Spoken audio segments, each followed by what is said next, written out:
The reality is sometimes you win them and sometimes you lose some. That is just part and parcel of doing business. Sometimes you'll have a client that's like, yeah, I'm totally signing on with you. And then they don't for whatever reason. Maybe they hire another design firm. Maybe they decide not to do the project at all. Like, that's just life. And that's part of being in business. So sometimes you have to let it go. All right. I'm Rebecca Hay, and I've built a successful interior design business by trial and error, podcasts, online courses, and so many freaking books. Over the last decade, I've grown from an insecure student to having false starts to careers, and now I'm finally in the place where I want to be. Throughout my journey, it's been pretty obvious that I'm passionate about business and helping other entrepreneurs do the same. Each week, I'll share tangible takeaways from my own experience and the experiences of other badass women to help you build your confidence and change your business. Hey, it's Rebecca, and you're listening to Resilient by Design.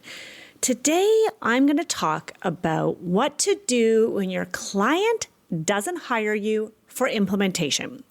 So essentially, the idea is many designers want to see their designs through to the very end, right? You want the client to hire you, and then you want to be able to do the design, and then you want to be there on site. You want to make sure you're meeting the tiler, reviewing construction, placing the furniture, styling the shelves, the whole kit and caboodle.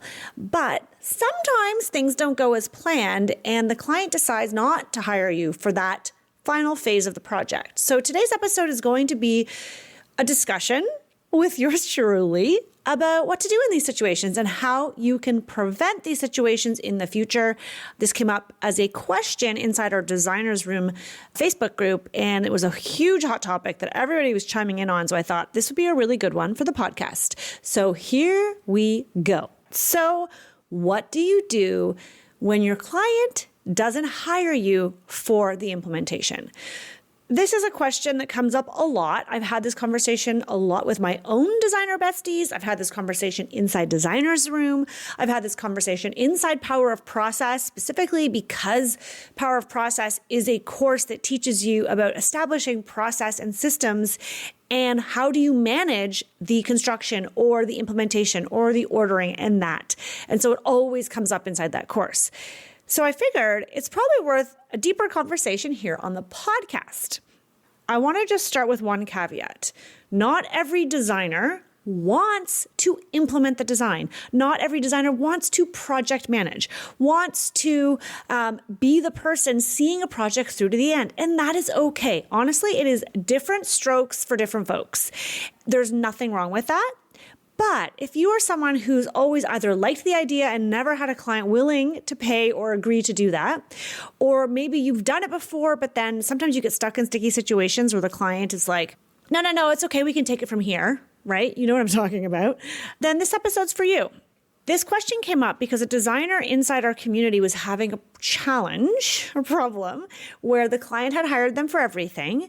They had done the design, and then the client said to them, you know what, I think we're just going to manage this and we're going to order everything ourselves, and we'll call on you if we need you.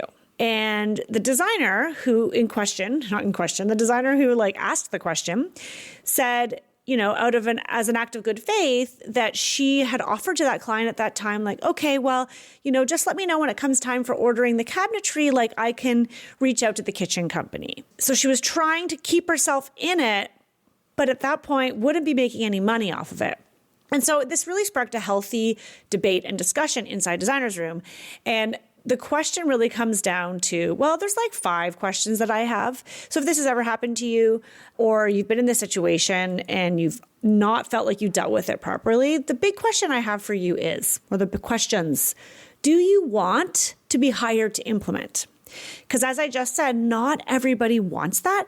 And there is literally nothing wrong with that. You don't have to want to be a full service interior design firm. It takes a lot more time, a lot more effort, and you need to make sure you're charging appropriately so that you can cover your time and your expenses. Do you want to be hired to implement? 2, do you make money when you implement? Do you know? Is that a profitable phase in your business? Do you purchase products perhaps on behalf of your clients? That's one way to make money. Are you billing hourly? Is it a percentage model? Have you taken pricing with confidence yet? That's my course to help you understand how to calculate your design fee. But you also need to then understand, regardless of what and how you charge your fee, are you making money? Because if you're not making money in implementation, then maybe the client saying we don't want to do it could be a blessing. Question number 3. What is the process that you have laid out for your clients at the very beginning? And this is a really important question. And a little bit later in this episode, I'm going to talk about what you can do to prevent these situations in the future. Because if you don't have a process that is laid out and repeated to your client from the get-go, from the minute you meet them, there's more likelihood that the client might go rogue or take things and do it their own way, or change their mind, or try to take control of the situation. Question number 4 is along those same lines with having a process that is very clear to your clients, whether you do or do not implement, is what does your contract say? If you don't have a contract, I highly recommend you get something, because it's a really great way of setting the stage for your working relationship with your client. It's important to me that my contract stipulate now that we are the type of firm that we are being hired to implement the entire project. We will purchase all the products on the client's behalf, and that is in our contract. We have learned from the years of experience what we like and what we don't like, and I can tell you that now that I'm firm with we're purchasing everything or nothing. So it's not like, I think I can probably get that table somewhere else. I saw something similar on Amazon. You know what? I might just do that because it was so much cheaper. We're not the design firm for you. Then you can purchase everything. And then number 5, you need to ask yourself in this situation is, are your clients signing off based on the phases of your project, or are they signing a contract for the whole 9 yards? This ties into the previous question about what does your contract say, because I think it's important to understand what your clients are signing off on. For many years, once I moved to, I think I had, 10 steps or process or what have you. I had 3 phases. I still have 3 phases, but I had clients sign a contract at each phase. What that did is it kind of set me up for the possibility that a client may not hire me for implementation. Even though I laid it all out that we're a full service design firm, we do everything from start to finish, A to Z, it opened up the question. Because what would happen is they would sign a contract for us to do the design based on a flat fee. And then we would present the beautiful designs, do some revisions, and then we would send them the contract to sign and to give us a deposit for implementation. Well, that sometimes, and not often, but every once in a while, would get the client thinking, do I need Rebecca and her team for this phase, or can I do it? And, there's different reasons that a client might sort of change their mind, and we can talk about those in a minute. I'm going to walk you guys through a few scenarios and how I recommend you handle those scenarios. But you need to consider when they're signing. And so it was just a couple of years ago, I think, that finally we decided internally that, why are we doing it this way?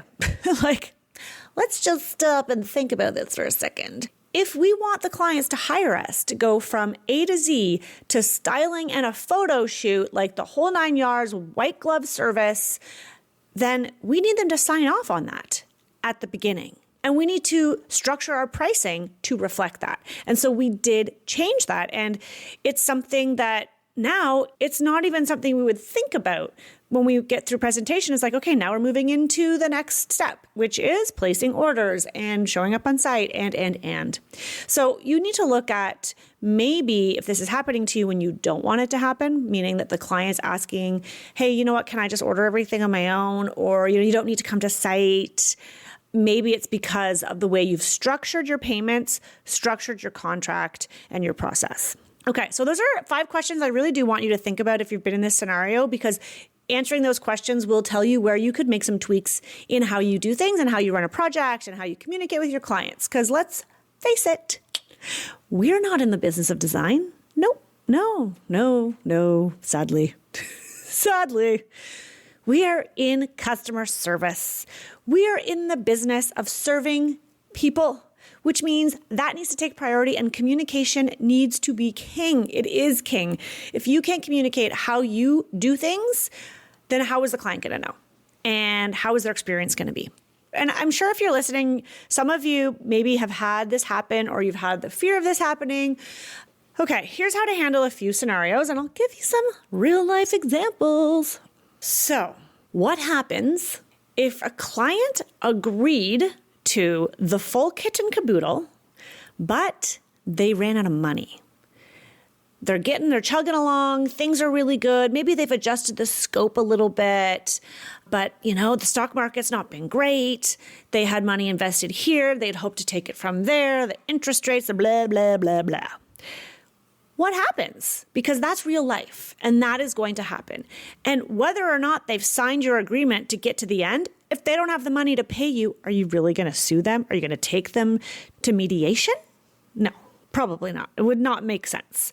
So what do you do if your client all of a sudden is like, you know what, we're just going to implement this and we'll just kind of call you if you need anything. Like, I feel so bad. I'm so sorry, but it's just like, it's not going to make sense for us. We value everything you've done. Thank you so, so much. And you've designed everything. But then the client's like, we're just going to implement and we're actually not even going to purchase like the furniture because this has happened to me. So we're all human and life shit happens. So obviously there's a point to which we want to be understanding, but at the same time, you have to understand, okay, if they really don't want me to implement, the reason is that they just cannot financially do it. You have a decision to make. You could keep pressing and say, no, no, no. In my situation, I said, absolutely, not to worry. But what that does mean is that we will not be placing any of these orders on your behalf. You will need to go and purchase the product and we'll give you the list of what we've selected. But quite frankly, some of these items are trade only, because what happens is when you hire us, we want to get you really unique items at really great prices and et cetera, et cetera. So we're sourcing from trade only sources, trade only vendors. Some things are custom. A lot of our furniture is custom designed and made. And so basically, there's two options. If you would like, we can reselect from retail sources, but it will be out of scope and we will need to bill hourly for that. Or you can take what we designed and then you can go shop and try to find things that are similar. The measurements are on it. You can see the colors, the materials, etc. It's always nice to give clients options that don't involve you losing money or spending time unpaid. At that point too, I would simply say, it's been wonderful working with you. We really wish you all the best. Keep us posted. Let us know how it goes. But then they're off your docket. Don't try to keep helping them if they're not going to pay you. Because the reality is sometimes you win them and sometimes you lose some. And that is just part and parcel of doing business. Sometimes you'll have a client that's like, yeah, I'm totally signing on with you. And then they don't for whatever reason. Maybe they hire another design firm. Maybe they decide not to do the project at all. Like, that's just life. And that's part of being in business. So sometimes you have to let it go. So that's one scenario. Another scenario might be, and this is one that's happened to me, not for a long time, but it has happened to me, where yes, we love it. We've signed on for everything. Like, you guys are implementing. That's part of why we wanted to hire you because, let's face it, it's a lot of work to oversee a contractor in the trades and yuck, gross. I don't want to touch that. That's why we have you, Rebecca. You guys are in charge of that. Great. We get to presentation. We're presenting all the items. Fantastic. Okay, awesome. Now it's time to place the orders. Awesome. Can you give us a deposit? Where's the deposit? Where's the deposit? I want to place the orders. We only have stock of certain items. Things are going to get, are going to go out of stock. They could get discontinued. Prices could change, etc. Well, we were looking and we saw that there's a really similar kitchen table on at Wayfair. And it was like, oh my God, it was on sale for $200. Like, are you okay if we just get that? And then there was this dining table. I can't let it go out of my mind. There was this dining table I saw when we were, on vacation in Vancouver. And, it was my friend's husband's son and he makes them. And it's just such beautiful craftsmanship. And it's probably about the same price as the one that you selected, but, it's made by him and it would mean so much to us. You can see where this is going, right? They're starting to pull individual items out so that probably they can save money. And you have to make a decision. What do you do? Do you say, absolutely, by all means, I'll let you go ahead and order those. We'll place the orders for everything else. There's no right or wrong here, to be completely honest. You just have to do what feels right for you. But if you do that scenario, and I've done this in this situation, you have to be super clear that this is atypical to our process. As it stipulates in our contract, we need to place all of the orders in order to control and manage the timeline and deliver our best results. However, I'm happy to make an exception for these 2 items, list the items specifically. In doing so, you are assuming responsibility for ordering, coordinating the delivery with the trades, and any time that my team incurs working and facilitating with those items will be billed at an hourly rate. And then you have them sign something. I know this sounds like tough and official, but this is how you have to run your business. Because if you give people an inch, they'll take a mile. If you don't show them this, I'm a professional and this is how it works, and be very pleasant about it. And oh my gosh, that sounds amazing. That table sounds fabulous. You know what? I'm happy to make this one exception. Here's the deal. I don't typically do this. This is in our contract. This is why it stipulates A, B, C, and D. So if you're okay with that, what we'll do is we'll just have this sort of out of scope agreement where if there's any time incurred due to the ordering of that table that you're managing, then we'll just simply bill you hourly. That is one way to do it. Another way to respond could be to say, no, absolutely not. We agreed. You already signed off on these.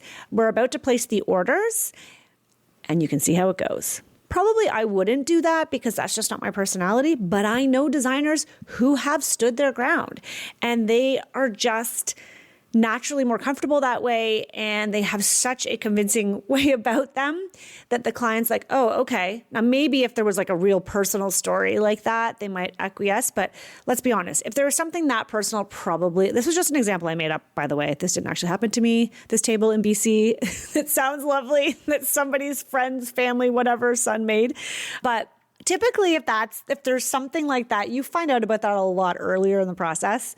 But there are designers, I have so much respect for those designers who just say, nope, this is how we do things. Leave it with us. That's why you hired us. We're gonna organize. And you know what? Sometimes when you go for that cheaper table in Wayfair, in fact, actually every time we've had that experience where we've ordered something from Wayfair, which is why we don't do it anymore, it arrives damaged multiple times. And then you can tell her a story. So I have a story from just last year. This is me, Rebecca, talking at you right now personally. Designers listening, you know what I'm talking about. But for those who don't, we ordered a console table from Wayfair from a client because we couldn't get the one we wanted.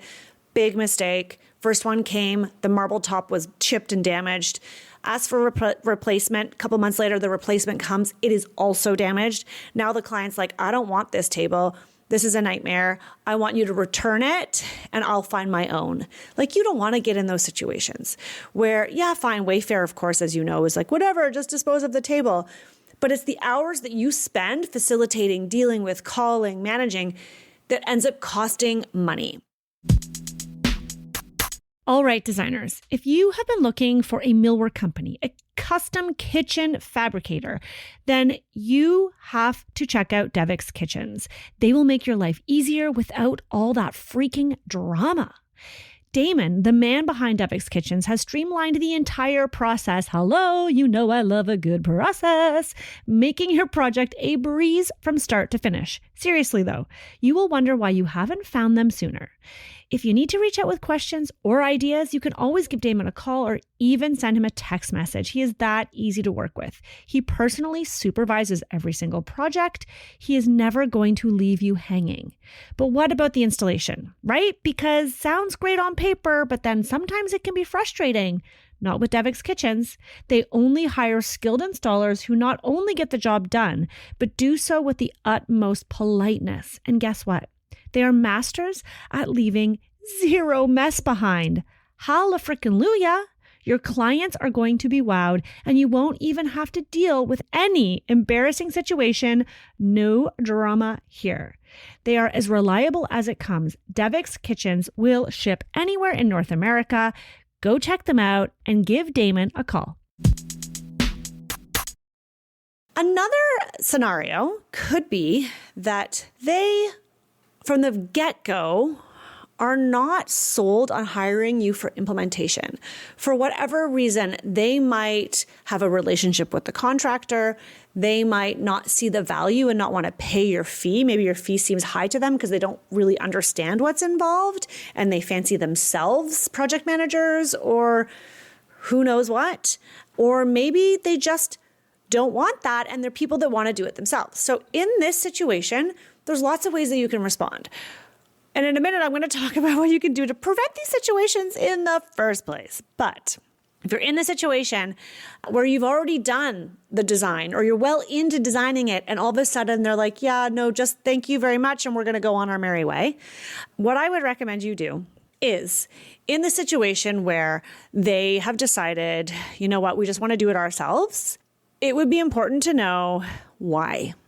Because they might have a misconception of what your role is when it comes to implementation. And I've had this happen where I thought I did a good job explaining to my client what we do and like we're placing orders and we're coming to site and they just didn't see the value.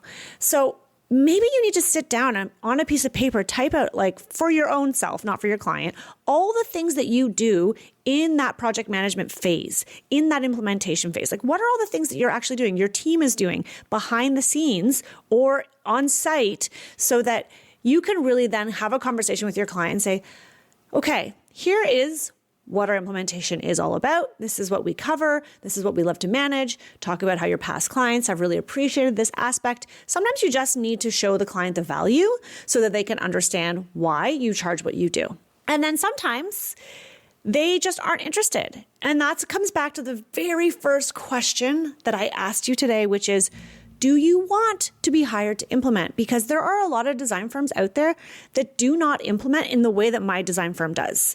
I've been told this by builders who've worked with us. They've told us that we're very unique in how we run our business, and they've loved it because we're extremely involved. We do site visits every week. We're on site, we're troubleshooting, we're answering questions.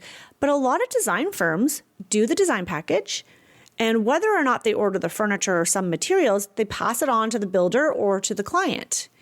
And that's okay if that's your business model. So you need to get clear on what is the business model that you want and if it's profitable. Because I can tell you that a couple of years ago, and I think I've shared this here, I don't remember where I've shared this, I was convinced that we were very profitable in our design phase. And I was worried that implementation was where we were losing money. And so I had our team do kind of a deep dive into the past, I don't know, it was like 10 projects that we had done and looked at all the hours that my team had tracked based on phases. And then I looked at the price, how much did we charge the client for each phase? And I was blown away to find that in fact, it was the opposite of what I thought. Even though implementation drags on, and you guys know what I'm talking about, it's like, oh my God, can they please just like, please tell me this is the last email, right? Oh, we found there's a bit of a chip in the door frame to the basement bathroom. And then we also noticed that like the underside of that cabinet, it didn't get painted. It's like the things that go on and on and on and deficiencies. So I thought for sure that's where we were losing money. We weren't charging enough. And I was convinced that that was what I needed to cut. And I actually considered, do I want to just do design only and then say F it to being on site, managing all that crap, placing the orders, dealing with the back orders and all that jazz? I was prepared to shift my business model, but I wanted to do the analysis first. Well, the analysis showed that in fact, in the design phase, we were bleeding money. We were charging a flat fee. We were tracking our hours, but not really looking at them back then. Now we look at them on a weekly basis to see where we're at. We were paying our people more than our client was paying us. But then in implementation is where we were making our money, mostly because of the products that we were purchasing. And so that's just another example of you got to know your numbers and you got to look at the data. But you need to consider if you want to do that. So for me, I decided, yeah, shit, of course I want to do that. That's where I'm making my money. Making my money, honey. So then after we did that analysis is when I put it into my contract that they sign at the beginning and all those stipulations so that they know like when they sign on with me, they're with me till the end. Okay, let's look at what you can do to prevent these awkward, uncomfortable situations so you're not dealing with them in the future. The biggest way, actually, there's like two really big ways. The first one I just mentioned, which is you need to update your contract. So whatever you want to do, whether or not you purchase product for clients, whether you call it implementation, project management, there's so many different terms for it, design management, you need to have it in your contract so that your client is signing off on what that service is that you're offering. And if you do want to offer the whole kit and caboodle, I recommend it's one contract for the whole project. The second thing you should do, or I recommend, no shoulds, we don't should on each other. You need to have a detailed process that you outline and repeat to your clients early and often. This is something I say in POP all the time. I'm like a broken record. That's how you teach and that's how you learn, right? I start off in my discovery call. When I have a discovery call with a potential client, I'm always talking about how we manage the details from start to finish. We order everything. We blah, blah, blah, fill in the blank. Then it's in my working with us document that I send. Then when we're at the consultation, I talk about it again. It's in my contract. It's in all of the documentation that we send our clients outlining our process from start to finish. When you have a process that shows them everything that's happening until the photographs are taken at the end, it's clear to that client that you're in it for the long haul. But if you don't have a process and you don't have anything that is your guiding light that's holding you accountable to make sure that you do every step, then it's going to be very easy for the client to kind of say, okay, I think we're good now. They're making a commitment to you, whatever your process is, but you have to put it out in front of them so that they understand. And then one other way that you could handle the situation, and this is what I used to do because I used to have two contracts for the two phases, design and then implementation. And what I would do is when I went to a consultation, I would let a client know, I'm like, listen, so we have these phases and we're currently in phase 1, which is the consultation. But for phase 2, we will select everything. We design everything. We will source everything. Then in phase 3, we place all the orders, we manage deliveries, we're on site, yada, yada, yada. However, if your intention is not to hire us for implementation, I need to know now. And the reason is because when we design for clients that are hiring us all the way to the end, we will make selections from trade-only vendors. And so these are products and custom furniture that is not accessible to the general public. And so if we know now that you probably won't hire us for implementation, then we will ensure that we select only from retail sources or places that you can get it yourself. There you have it, guys. I hope that was useful. I hope you enjoyed that episode. Let me know, come on over to Instagram, send me a DM, or join us inside Power of Process. Let me know, have you had this problem before? Has it happened to you? I would just love to know what you're doing to either prevent it or maybe you don't want to work with clients in implementation. Like, I don't know, let me know. This is exactly what I talk about inside Power of Process. 2024 is going to be a good year. I just have a feeling the economy is picking up. And so I really look forward to supporting you inside Power of Process. If that's where you choose to be, that's where I teach on all these things.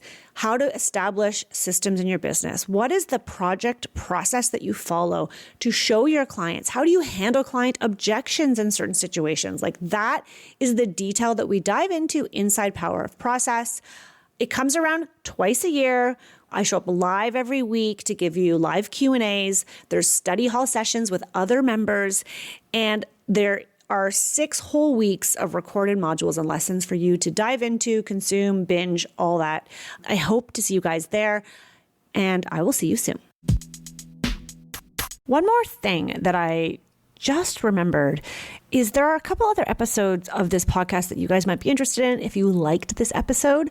One of them I really, really think is relevant is called Tips and Tricks to Getting Your Clients to Sign Off on All Items in the Design. That's episode number 105. So if you go back to this podcast and look for episode 105, you can learn a little bit more about what I recommend you do at presentation and throughout your process, really, to really guarantee your clients are going to sign on with you for that implementation. And then I think episode number 5, it's an oldie but goodie, but get your clients to trust you with Cynthia Soda of Soda Pop Design. Go check that one out. That's episode number 5. And I think those will be great supplements to today's recording. All right, enjoy. The Resilient by Design podcast is produced by Vera Marquez, edited by Abby Circatella, and hosted by yours truly, Rebecca Hay.